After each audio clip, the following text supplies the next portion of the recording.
आज की वीडियो में हम करेंगे साइकोलॉजी का यूनिट 2। इससे पहले यूनिट 1 की वीडियो आ चुकी है, तो आप वहां पर देख सकते हैं प्लेलिस्ट में जाकर।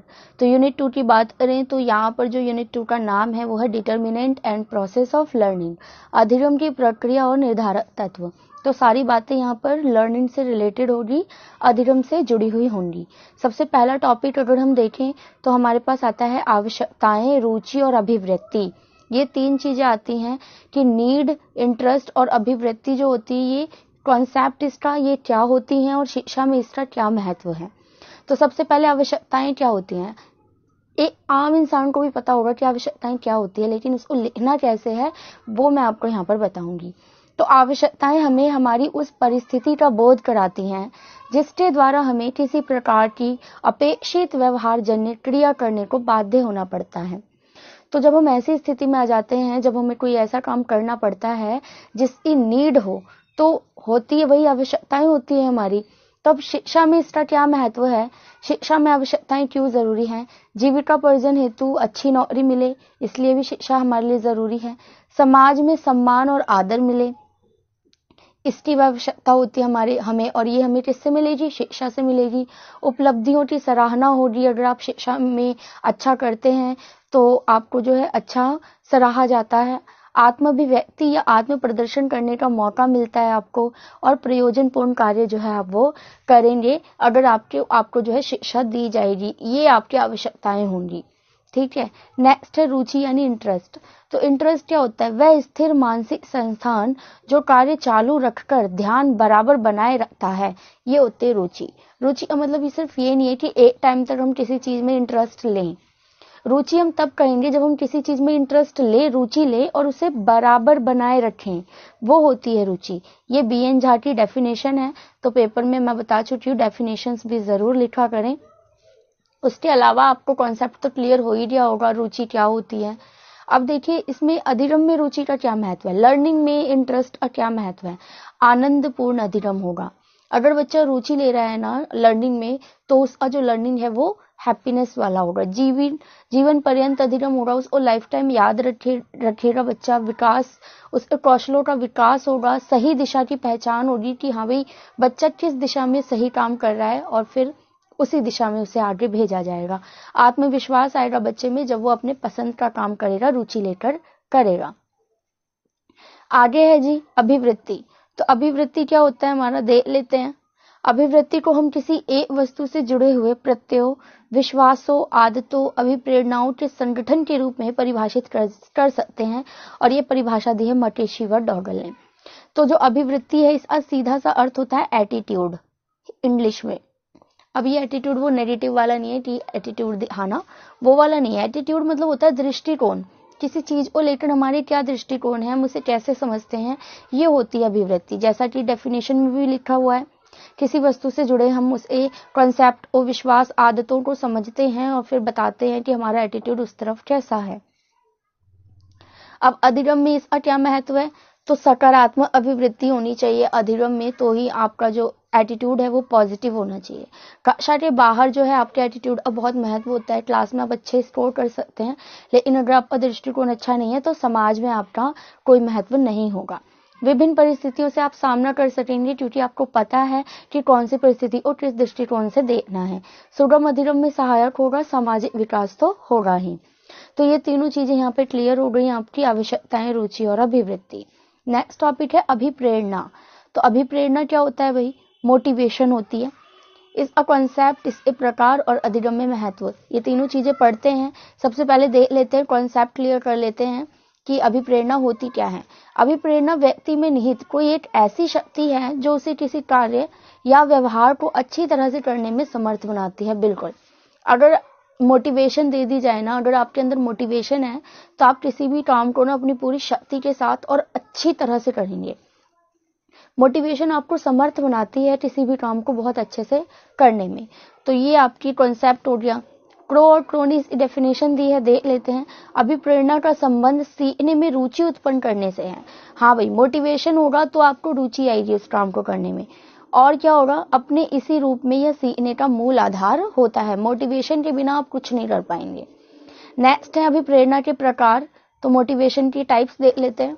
पहला है प्राकृतिक अभिप्रेरणा, या फिर हम इसे आंतरिक अभिप्रेरणा भी कहते हैं, यानी आंतरिक रुचि और प्रसन्नता, यानी मन के अंदर से ही कई बार हमें मोटिवेशन आती है। जैसे कुछ लोग मोटिवेट होते हैं पोएम्स लिखने के लिए, तो ये वो अंदर से ही मोटिवेट होते हैं। उसके बाद आता है अप्राकृतिक या फिर बाहरी अभिप्रेरणा, यानी हम बाहर से भी मोटिवेशन दे सकते हैं बच्चों को, जैसे पुरस्कार दे दिया या कोई गोल बता दिया कि आपको इतने % मार्क्स लाने ही हैं, आप ये करोगे तो आपको ये मिलेगा। तो इस तरह की मोटिवेशंस क्या होती हैं, वो अप्राकृतिक या बाहरी होती हैं। ये दो तरह की होती है हमारी मोटिवेशन। नेक्स्ट देख लेते हैं प्रभावशाली अधिगम में अभिप्रेरणा की भूमिका। अगर मोटिवेशन होगा तो फिर जो अधिगम है, लर्निंग है, वो किस तरह से अच्छी होगी। सबसे पहला उद्देश्यों की निश्चितता में सहायक होता है, रुचि उत्पन्न करने में सहायक है, बता ही चुकी हूँ। अधिगम में ध्यान बनाए रखने में ये मोटिवेशन सहायता करता है, सीखने के लिए तत्पर करता है बच्चों को, अनुशासन व मर्यादा देता है, मूल आवश्यकताओं से ये जोड़े रहता है। तो मोटिवेशन का इस तरीके से हम यूज कर सकते हैं। नेक्स्ट टॉपिक है हमारा स्मृति या फिर मेमोरी कह लीजिए, इसका कॉन्सेप्ट, प्रकार और इसकी विधियां।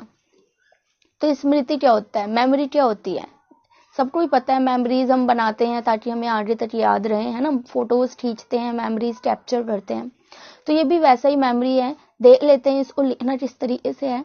स्मृति अथवा याद रखने की प्रक्रिया कुछ सीखने अथवा अनुभव प्राप्त करने से शुरू होती है, इसके पुनः उसी रूप में प्रस्तुत किए जाने के साथ ही समाप्त जाती है। स्मृति का मतलब ये है, हमने कोई चीज सीखी या अनुभव किया, एक्सपीरियंस किया, और फिर बाद में हमने उसी तरीके से उसको व्यक्त कर दिया, तो इसका मतलब हमने उसको अपनी स्मृति में बहुत अच्छे से रखा, हमने याद रखा। ऐसा ना हो कि हमने मतलब एक्सपीरियंस तो कुछ और ही किया था बट हमें याद नहीं है और हम कुछ और ही बता रहे हैं, तो ये हमारी स्मृति नहीं होगी। ठीक है, इसकी 4 अवस्थाएं होती हैं। लर्निंग एंड एक्सपीरियंस, सीखना और अनुभव करेंगे सबसे पहले, फिर रिटेंशन यानी उसको धारण करेंगे, रिकॉग्निशन उसको पहचानेंगे, और फिर रिकॉल उसको प्रत्यास्मरण दोबारा से बताएंगे। अब देख लेते हैं इसकी डेफिनेशन जो कि वुडवर्थ एवं मार्टिन ने दी है। वो कहते हैं कि जो बात सीखी जा चुकी है उसको याद रखना ही स्मृति है। बहुत ही इजी डेफिनेशन, आप इसको जरूर याद कर लें और यहाँ से आपका कॉन्सेप्ट भी क्लियर हो रहा है। अब देख लेते हैं स्मृति के प्रकार, कई तरीके की होती है स्मृति। पहला है आपका तत्कालिक स्मृति, यानी बहुत ही कम समय के लिए, मतलब बिल्कुल थोड़ी देर के लिए जो चीज याद रहती है ना, वो होता है आपका तत्कालिक, मतलब सेकंड में आप भूल जाएंगे कोई ऐसी चीज। अल्पकालिक स्मृति यानी तत्कालिक से थोड़ा समय, 1-2 मिनट तक आपको याद रहेगा फिर आप भूल जाएं, तो ये अल्पकालिक हो गए। फिर आती है दीर्घकालिक स्मृति, ये स्थायी और लंबे समय तक याद रहती है। कोई ऐसा अनुभव हुआ हो आपके साथ जो आपको लंबे टाइम तक याद रहा हो, तो वो होती है दीर्घकालिक। इसमें क्या होगा, जब बच्चे का कॉन्सेप्ट क्लियर होगा तब होती है ये वाली स्मृति। रटंत स्मृति क्या होता है, इसमें छोटे बच्चों को प्रयोग किया जाता है। इस रटंत मतलब रट रट ए स्मृति में लाना, याद करना, जैसे 2 1 जा 2 2 2 जा 4। छोटे बच्चे याद करते हैं ना टेबल, वो समझते थोड़ी ना, वो तो बस रट लेते हैं और फिर उनको जो है वो याद रहता है। कई बच्चों को देर तक याद रहता है, कुछ बच्चे जल्दी भूल जाते हैं। उसके बाद आता है तार्किक स्मृति, यानी समझकर तर्क लगाकर हम याद रखते हैं। लॉजिकली अगर हम याद रखें तो हमें ज्यादा टाइम तक भी याद रहेगा। उसके बाद आता है हमारा सहचारी स्मृति, यानी सीखी हुई चीज को अन्य से जोड़कर हम याद रखें। जैसे कई बार ना हमें कोई चीज याद नहीं आ रही होती, तो कोई कहता है उससे रिलेटेड कुछ बता दे तो हमें याद आ जाता है, तो हम उसको किसी चीज से जोड़कर याद कर लेते हैं।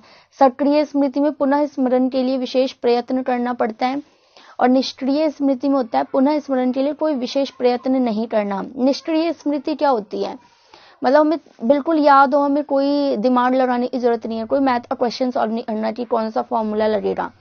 ये एकदम से जैसे आसमान को देखा और कह दिया ये आसमान नीला होता है, बादलों से पानी गिरता है, तो ये सब याद रखने की जरूरत नहीं होती, ये निष्क्रिय स्मृति होती है। उसके बाद आता है स्मरण या फिर याद करने की विधियां। स्मृति किस तरीके से हम लाएंगे, क्या क्या विधियां हैं। एक है लयात्मक पठन विधि, अगर हम लय के साथ पढ़े ना तो फिर ये बच्चों में काफी इफेक्टिव होगा। जैसे पोएम्स होती हैं, राइमिंग्स होते हैं, बच्चे ना क्वेश्चन आंसर भूल जाएंगे लेकिन पोएम नहीं भूलते क्योंकि उसमें लयात्मकता होती है, राइम्स होती हैं। पूर्ण तथा अंश विधि, कई बार हम पूरा ना बताकर अंश छोटा छोटा बताकर फिर बाद में पूरा कॉन्सेप्ट क्लियर कर देते हैं। रुचिपूर्ण तकनीक लगाएं तो भी स्मृति अच्छी हो सकती है। दोहराना व अभ्यास करने से स्मृति अच्छी हो जाएगी। विषय सामग्री उचित समूह में व्यवस्थित की जाए, मतलब पहले इजी चीज बताएं फिर मुश्किल होनी चाहिए। विराम तथा अविराम विधि, यानी रुककर थोड़ा बताएं।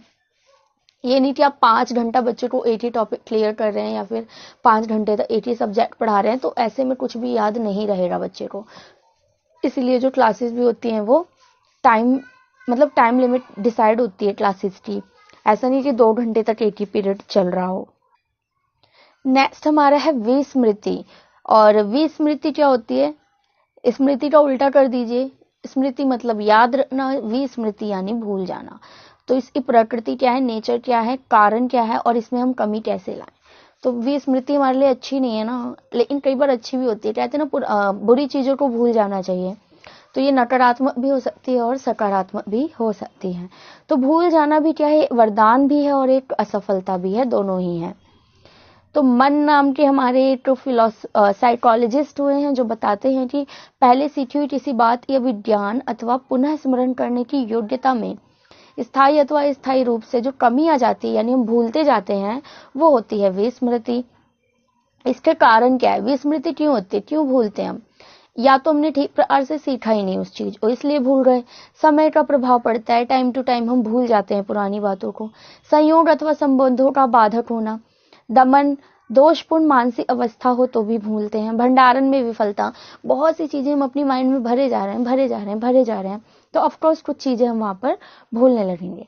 तो विस्मृति में कैसे कमी लाएं, कैसे हम ज्यादा से ज्यादा जो है चीजें याद रखें? तो वही पॉइंट्स आ जाएंगे। पहला, प्रभावपूर्ण अध्ययन के लिए उचित वातावरण हो।